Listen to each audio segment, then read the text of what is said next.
Some of the most popular items on our menu would probably be the BBD. It's kind of a take on a club sandwich.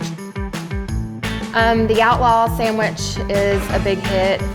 We start out with toasted jalapeno cornbread, and then we top it with our barbecue pulled pork. Then we top it with cabbage and our apple dressing and 3 sandwich pickles.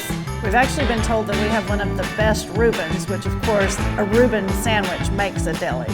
Our most interesting sandwich would be the Not Your Mama's grilled cheese. It's on a sourdough bread.